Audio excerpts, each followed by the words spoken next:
தாவேக தலைவர் திரு விஜய் தகுதியானவரா தகுதி இல்லாதவரா என்பதையெல்லாம் தாண்டி அவர் இனிமேதான் தன்னை ப்ரூவ் பண்ணிக்கணும். தான் ஒரு ஆளுமை மிக்க தலைவரா இல்லையா என்பதை அவர் ப்ரூவ் பண்ண வேண்டியது அவருடைய கடமை. ஆனா நீங்க ஆளுமையான தலைவர்கள் தானே, நீங்க அறிவார்ந்த தந்தை பெரியாரின் கொள்கைகளை அண்ணாவின் கொள்கைகள்ல ஊறி போனவர்கள் தானே, நீங்க அறிவியல பேசுறவங்க தானே. நடைமுறை அரசியல்ல இந்த சமூகங்கள் ஜாதியாதான் இயங்குதுன்னு உங்களுக்கு புரியுதா இல்லையா? அப்போ பாதிக்கப்பட்ட ஜாதிகளுக்கு நீங்க பிரதிநிதித்துவம் கொடுக்கணுமா இல்லையா?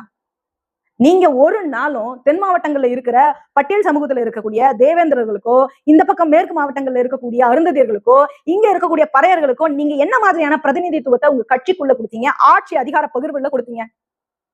இந்த மக்கள் தான் உங்களுக்கு ஓட்டு போடுவான். போன தேர்தல்ல 2021 தேர்தல்ல நீங்க ஆட்சிக்கு வந்ததுக்கு காரணமே பட்டியல் சமூகத்தினுடைய ஓட்டுகள் தான்.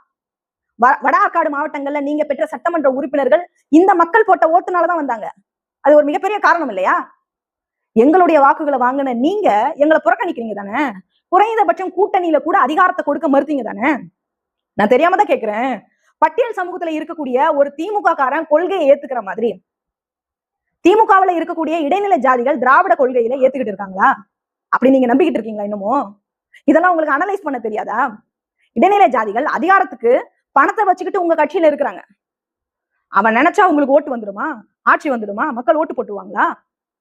நீங்க அதிகாரத்தை எல்லாம் பகிர்ந்து கொடுக்கணும். ஒன்றியத்துல இருந்து, மாவட்டத்துல இருந்து, தொகுதியில இருந்து, நகரத்துல இருந்து. எங்களுடைய ஷேரை நீங்க ஷேர் பண்ணிக்கவே கிடையாது. தமிழ்நாட்டுல 35% நாங்க இருக்கிறோம். சரி, 30% திமுகவுல பொறுப்புகள்ல இருக்கணும்ல நாங்க. அதான சமூக நீதி. உங்க கட்சியில சமூக நீதியை கொண்டு வராம ஆட்சியில நாங்க சமூக நீதியை பேசுறோம், சமூக நீதி ஆட்சியை நடத்துறோம் அப்படின்னு சொல்றது எப்படி எடுபடும் சார்? சமூக நீதியை பேச்சளவுல தானே கடைபிடிச்சீங்க, செயல்பாட்டு அளவுல கடைபிடிக்கவே இல்லைங்கிறதான எங்களுடைய குற்றச்சாட்டு. சமூக நீதி என்பது எங்க நடக்கணும்? முதல்ல உங்க கட்சிகள்ல நடக்கணும், அதுக்கப்புறம் ஆட்சியில நடக்கணும். உங்க கட்சிக்குள்ளே நீங்க சமூக நீதியை கொண்டு வரல. இந்த தோல்விகளுக்கு எல்லாம் காரணம் எங்களை போன்ற தலித் மக்களுக்கு நீங்க செய்த துரோகம் தான் காரணம். எங்களுக்கு மறுக்கப்பட்ட அதிகாரம் தான் காரணம். மறுக்கப்பட்ட பதவிகள் தான் காரணம். எங்களுடைய பிரச்சனைகளை நீங்கள் செவி கொடுத்து கேட்காமல் இருந்ததுதான் காரணம். ஒப்புக்காக ஏதோ செய்றீங்களே தவிர தீவிரமா இந்த மக்களுக்காக ஏதோ செய்யணும் அப்படிங்கிற எண்ணம் உங்ககிட்ட கிடையாது சார். எங்களுக்கான பஞ்சம நிலத்தை நீங்க கொடுத்தீங்களா? மீட்டு கொடுத்தீங்களா? எங்களுடைய கோரிக்கைகள்லாம் அப்படியே தானே இருக்கு. எங்க தலைவர்களுக்கு உங்க ஆட்சியில பாதுகாப்பு கிடையாது தெரியுமா உங்களுக்கு?